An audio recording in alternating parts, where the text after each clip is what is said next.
Hello viewer, welcome back to our channel maths zone with PP.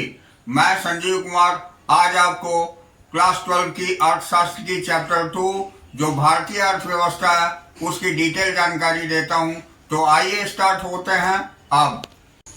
तो आइए आज हम आपको चैप्टर 2 जो भारतीय अर्थव्यवस्था 1950 से 1990 तक की है उसकी डिटेल जानकारी देता हूं। तो देखिए, इस चैप्टर के अंतर्गत हम लोग कौन कौन से पार्ट में क्या क्या पढ़ेंगे उसकी जानकारी लेते हैं। सबसे पहला टॉपिक जो आर्थिक प्रणाली है, इसमें आर्थिक प्रणाली की अवधारणा, आर्थिक प्रणाली के प्रकार यानी पूंजीवादी अर्थव्यवस्था, उसके अर्थ, विशेषताएं, गुण एवं अवगुण। दूसरा समाजवादी अर्थव्यवस्था, उसके भी अर्थ, विशेषताएं और गुण एवं अवगुण। और तीसरी होती है मिश्रित अर्थव्यवस्था, उसके भी अर्थ, विशेषताएं और गुण एवं अवगुण। और मिश्रित आर्थिक प्रणाली में समृद्धि की एक आदर्श प्रणाली है, इसकी डिटेल जानकारी लेंगे। दूसरी हमारी पॉइंट जो है वो पंचवर्षीय योजनाएं हैं। इसके अंतर्गत आर्थिक नियोजन की अवधारणा और 1991 में इसको अपनाया जाना। दूसरा, पंचवर्षीय योजनाओं के सामान्य लक्ष्य क्या क्या होते हैं, इसकी डिटेल जानकारी लेंगे। तीसरा पॉइंट कृषि है, तो ब्रिटिश शासन में कृषि की स्थिति की पुनरावृत्ति करेंगे। भूमि सुधार यानी संस्थागत सुधार करेंगे और भूमि सुधार की संक्षिप्त अपूर्ण कार्यान्वयन और तकनीकी सुधार HYV प्रौद्योगिकी तथा हरित क्रांति। HYV प्रौद्योगिकी के तत्व जो हरित क्रांति की दो विशिष्ट अवस्थाएं हैं और हरित क्रांति के लाभ, हरित क्रांति की सीमाएं और कृषि अनुदान सहायकी, गुण एवं दोष, इसकी डिटेल जानकारी प्राप्त करेंगे। अगला पॉइंट हमारा उद्योग है, तो उद्योग के अंतर्गत भारतीय उद्योग विकास में सार्वजनिक एवं निजी क्षेत्र, सन 1956 की औद्योगिक नीति प्रस्ताव, छोटे पैमाने के उद्योग, अर्थ, भूमिका और महत्व और छोटे पैमाने के उद्योगों को बढ़ावा देने के लिए सरकार की पहल, इसकी डिटेल जानकारी प्राप्त करें। नेक्स्ट पॉइंट हमारा व्यापार है, तो आयात प्रतिस्थापन की रणनीति अथवा आंतरिक दृष्टि व्यापार रणनीति की जानकारी लेंगे। और उसके बाद नेक्स्ट पॉइंट हमारी विकास की रणनीति है। इसमें 1950 से 1990 की अवधि के दौरान भारत के विकास रणनीति की प्रमुख विशेषताएं क्या है, लाभ एवं हानियां और अच्छे एवं बुरे प्रभाव और विषय का सार यानी विकास की रणनीति का मूल्यांकन करेंगे। तो इस तरह से इन सारे टॉपिक के आधार पर हम इस चैप्टर की डिटेल जानकारी प्राप्त करेंगे। तो आइए अब हम डिटेल जानकारी प्राप्त करते हैं इस चैप्टर की, जिसमें पहला पॉइंट हमारी आर्थिक प्रणाली है यानी इकोनॉमिक सिस्टम। तो आर्थिक प्रणाली की अवधारणाएं सबसे पहले हम इसमें पढ़ेंगे, जो कंसेप्ट ऑफ इकोनॉमिक सिस्टम कहलाती है। तो आर्थिक प्रणाली से अभिप्राय देश में आर्थिक व्यवस्था यानी इकोनॉमिक ऑर्डर से है। इसमें निहित है पहली पॉइंट उत्पादन की प्रणाली, दूसरी पॉइंट संसाधन आवंटन की प्रणाली और तीसरी पॉइंट अर्थव्यवस्था में वस्तुओं तथा सेवाओं के वितरण की प्रणाली। उसके बाद हम उत्पादन की प्रणाली देखेंगे जो सिस्टम ऑफ प्रोडक्शन से अभिप्राय है अर्थव्यवस्था में वस्तुओं और सेवाओं के उत्पादन का तरीका। अब इससे आगे संसाधन आवंटन की प्रणाली जिसे हम सिस्टम ऑफ रिसोर्स एलोकेशन से अभिप्राय है अर्थव्यवस्थाओं में किन वस्तुओं तथा सेवाओं का उत्पादन किया जाए। नेक्स्ट है वितरण की प्रणाली जिसे हम सिस्टम ऑफ डिस्ट्रीब्यूशन कहते हैं, से अभिप्राय उस तरीके से है जिससे व्यक्तियों को उनकी कारक सेवाएं यानी श्रम के लिए मजदूरी, भूमि का किराया, पूंजी के लिए ब्याज और उद्यमिता के लिए लाभ के लिए प्रतिफल मिलता है। तो इस तरह हमने आर्थिक प्रणाली देखा। अब हम आर्थिक प्रणाली के प्रकार देखेंगे जिसे हम टाइप्स ऑफ इकोनॉमिक सिस्टम बोलते हैं। तो यहाँ हम इसके आर्थिक प्रणाली के प्रकार इससे देखते हैं। तो आर्थिक प्रणाली के प्रकार में सबसे पहला प्रकार होता है पूंजीवादी अर्थव्यवस्था, दूसरा होता है समाजवादी अर्थव्यवस्था और तीसरा होता है मिश्रित अर्थव्यवस्था। तो इसकी डिटेल जानकारी प्राप्त करेंगे।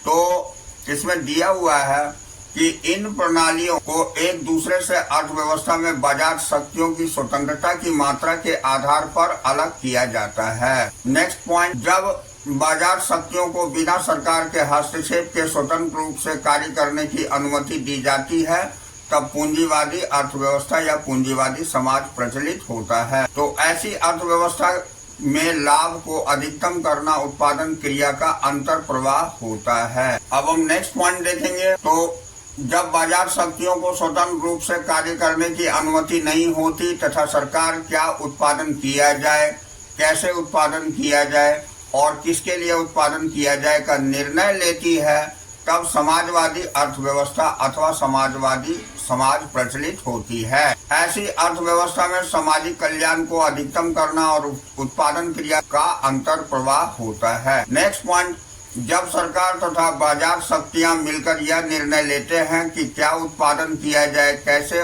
उत्पादन किया जाए और किसके लिए उत्पादन किया जाए, तब मिश्रित आर्थिक प्रणाली प्रचलित होती है।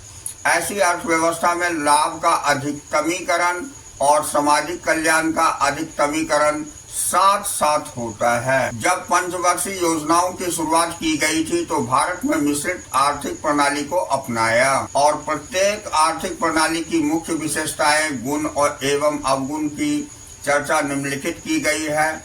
इससे हमें यह समझने में आसानी होगी कि भारत ने मिश्रित आर्थिक प्रणाली को क्यों चुना। अब देखिए, इसमें पहला पॉइंट हमारा पूंजीवादी अर्थव्यवस्था है, जिसे हम कैपिटलिस्ट इकोनॉमी बोलते हैं।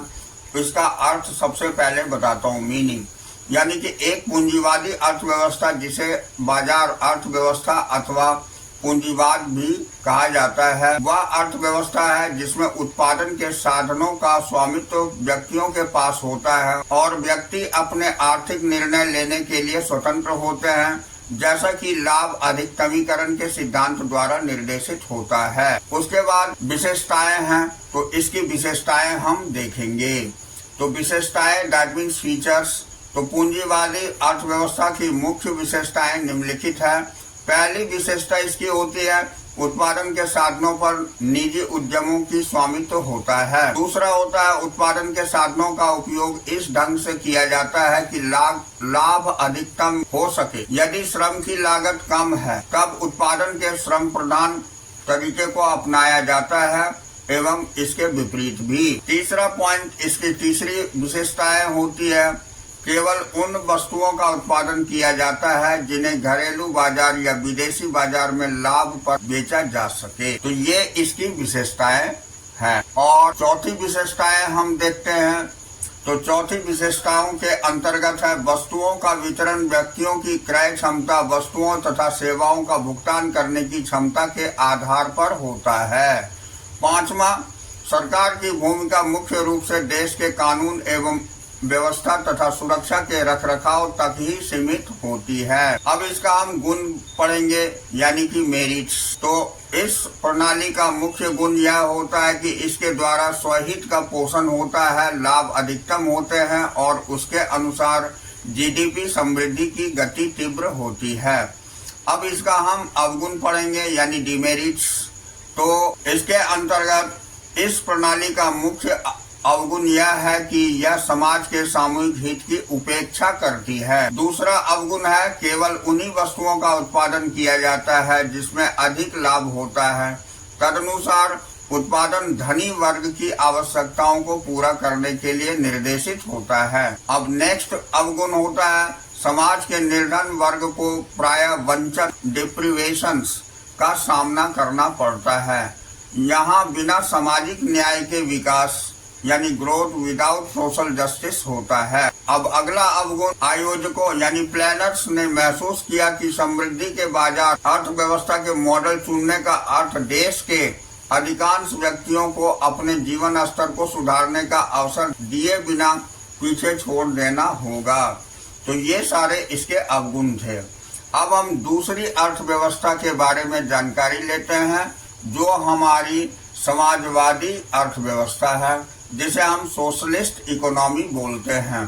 तो इसका अर्थ है एक समाजवादी अर्थव्यवस्था वह अर्थव्यवस्था है जिसमें उत्पादन के साधनों पर सामाजिक यानी सामूहिक या सार्वजनिक दोनों ही स्वामित्व होता है और सामाजिक कल्याण को अधिकतम करने की दृष्टि से आर्थिक निर्णय सरकारी अधिकारी द्वारा लिए जाते हैं। अब नेक्स्ट है, संसाधनों का आवंटन लोगों की आवश्यकताओं के आधार पर किया जाता है, जैसा कि केंद्रीय प्राधिकारी सेंट्रल अथॉरिटी द्वारा निर्णय लिया जाता है। तो ये तो समाजवादी अर्थव्यवस्था की अर्थ थी। अब हम इसकी विशेषताएं देखते हैं। तो इसकी विशेषताएं यानी कि फीचर्स निम्नलिखित है, जिसमें कि समाजवादी अर्थव्यवस्था की मुख्य विशेषताएं निम्नलिखित है। पहला होता है, उत्पादन के साधनों पर संपूर्ण रूप से समाज का स्वामित्व होता है या उत्पादन के साधनों का सार्वजनिक स्वामित्व होता है, यहाँ कोई निजी संपत्ति नहीं होती। दूसरा है, उत्पादन के साधनों का उपयोग इस ढंग से किया जाता है कि सामाजिक कल्याण अधिकतम हो सके। तीसरा है, सरकार एवं वस्तु सेवाओं का उत्पादन और वस्तु तथा सेवाओं का वितरण और वस्तु तथा सेवाओं की कीमतों को नियंत्रित करती है। ये तीनों चीज सरकार नियंत्रण करती है। तो ये इसकी विशेषताएं थी। अब हम इसका गुण देखेंगे। तो समाजवादी अर्थव्यवस्था आय का न्यायोचित समान यानी इक्विटेबल प्राप्त करती है, क्योंकि संसाधनों का आवंटन सामाजिक न्याय के सिद्धांत पर आधारित होता है। अब हम अगला अवगुण देखेंगे, जिसे डिमेरिट बोलते हैं। तो इसका प्रमुख अवगुण यह है कि पूंजीवादी अर्थव्यवस्था के विपरीत समाजवादी अर्थव्यवस्था उपभोक्ता की प्रभुता यानी कंज्यूमर्स सोवरेनिटी की अनुमति नहीं देती है। दूसरा है, उपभोक्ता के पास विकल्प यानी चॉइसेस नहीं होते और उसकी आवश्यकताएं सरकार तय करती है। चूंकि उत्पादन लाभ आधारित नहीं होता है, इसलिए जीडीपी यानी सकल घरेलू उत्पाद समृद्धि एक धीमी प्रक्रिया बनी हुई है। इसके बाद इसका अगला पॉइंट, यह सार्वजनिक असंतोष की उच्च मात्रा यानी उपभोक्ता की प्रभुता की कमी से संबंधित तथा धीमी जीडीपी समृद्धि के कारण है कि सोवियत संघ और चीन जैसी पूर्ववर्ती समाजवादी अर्थव्यवस्थाओं को अधिक बाजार आधारित आर्थिक व्यवस्था को अपनाना पड़ा, जिसे अक्सर समाजवादी बाजार अर्थव्यवस्था यानी सोशलिस्ट मार्केट इकोनॉमी कहा जाता है। अब अगली अर्थव्यवस्था हम देखेंगे, जो हमारी मिश्रित अर्थव्यवस्था है, जिसे हम मिक्स्ड इकोनॉमी बोलते हैं।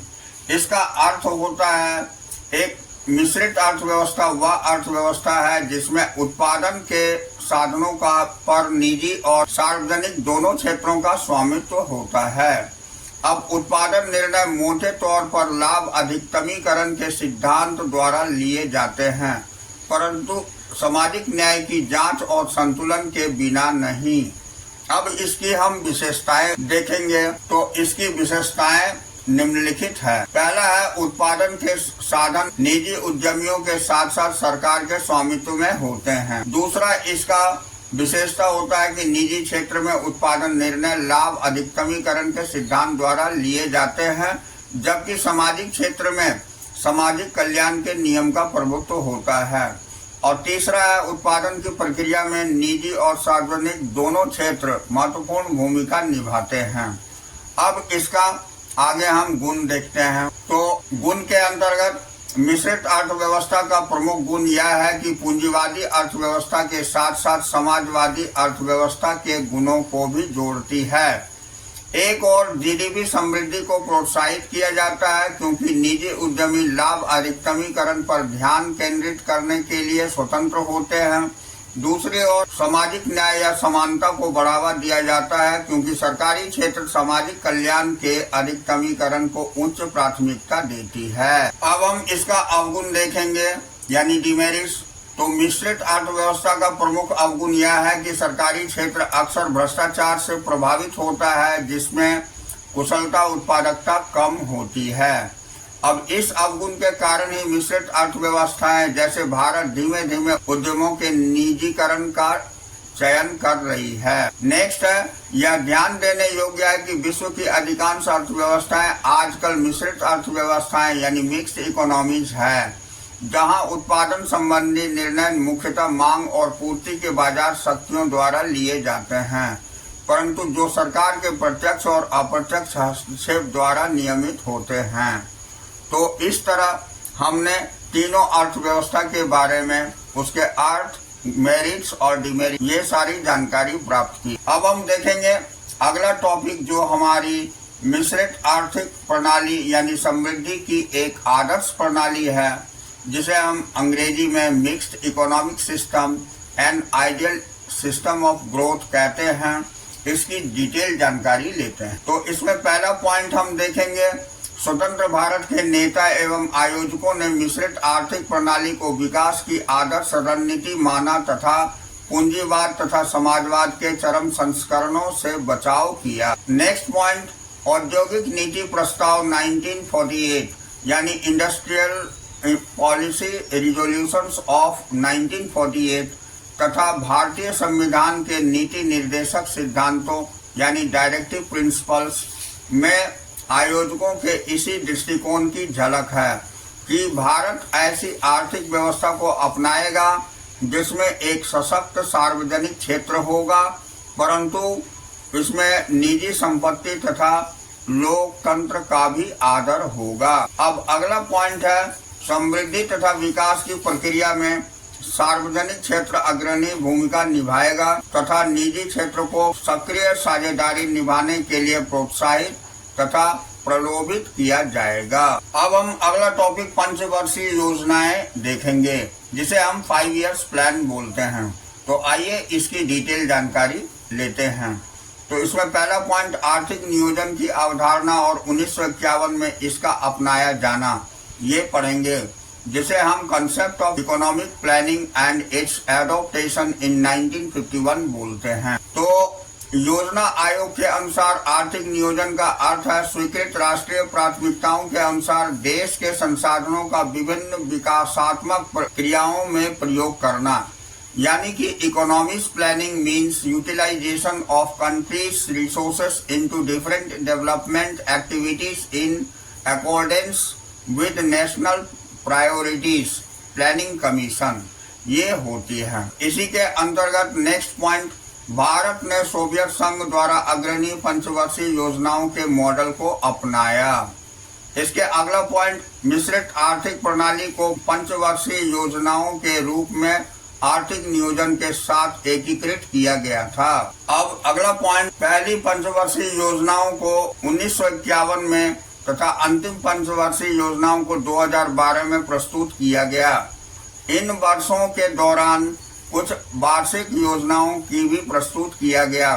3 वार्षिक योजनाएं 1 अप्रैल 1966 में 31 मार्च 1969 और एक वार्षिक योजनाएं 1 अप्रैल 1979 से 31 मार्च 1980 तथा 2 वार्षिक योजनाएं 1 अप्रैल 1990 से 31 मार्च 1992 तक प्रस्तुत की गई। अब अगला पॉइंट, विभिन्न पंचवर्षीय योजनाओं के विभिन्न लक्ष्य थे।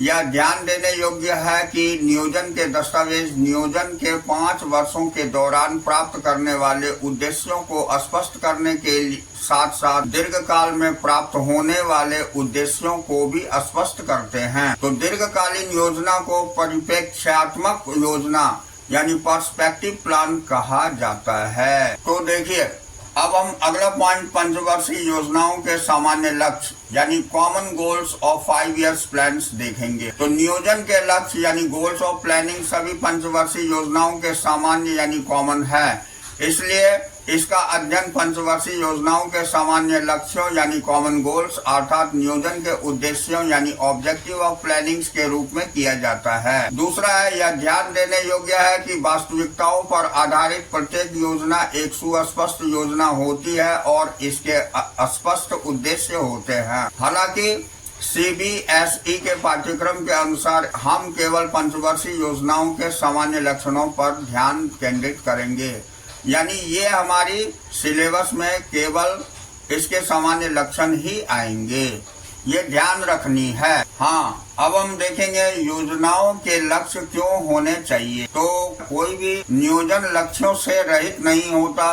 वास्तव में नियोजन एक ऐसी रणनीति है जिसके द्वारा यह परिभाषित किया जाता है कि निश्चित लक्ष्यों की प्राप्ति के लिए देश के दुर्लभ संसाधन का विभिन्न उपयोगों में बंटवारा कैसे किया जाए। ये लक्ष्य प्रायः समृद्धि और समाज न्याय से संबंधित होते हैं। अब हम अगला पॉइंट, पंचवर्षीय योजनाओं के सामान्य लक्ष्य इस प्रकार हैं इसकी डिटेल जानकारी लेंगे। तो आइए हम देखते हैं। ये हमारी पंचवर्षीय योजनाओं के सामान्य लक्ष्य हम देखते हैं, जिसमें पहला है सकल घरेलू उत्पाद में समृद्धि, दूसरा है आधुनिकीकरण, तीसरा है आत्मनिर्भरता तथा स्वावलंबन और चौथा है न्यायोचित वितरण तथा साम्य। ये होते हैं पंचवर्षीय योजनाओं के सामान्य लक्ष्य। आइए अब हम इसे डिटेल से देखते हैं। तो इसमें पहला, जैसा कि हमने पढ़ा, सकल घरेलू उत्पाद में समृद्धि यानी जीडीपी ग्रोथ। तो सकल घरेलू उत्पाद जीडीपी में वृद्धि से अभिप्राय अर्थव्यवस्था में उत्पादन के स्तर में वृद्धि से है। इसका तात्पर्य अर्थव्यवस्था में वस्तुओं और सेवाओं के प्रवाह में वृद्धि का होना है। जब समय की एक लंबी अवधि में वस्तुओं तथा सेवाओं के प्रवाह में निरंतर वृद्धि होता है तो यह आर्थिक समृद्धि यानी इकोनॉमिक ग्रोथ कहलाती है। अतः सकल घरेलू उत्पाद की वृद्धि होने के कारण आर्थिक समृद्धि होती है। जीडीपी में वृद्धि दो तत्वों पर निर्भर करती है: देश के संसाधन आधार में वृद्धि तथा दूसरा होता है उत्पादकता आगतों के प्रति इकाई उत्पादन में वृद्धि पर। अब भारत में नियोजन को यह सुनिश्चित करना होता है कि प्राकृतिक संसाधन की पूर्ण रूप से खोज की जाए और उत्पादन तकनीक को निरंतर सुधारा एवं आधुनिक बनाया जाए, जिससे जीडीपी समृद्धि को गति प्राप्त हो। अब देखिए,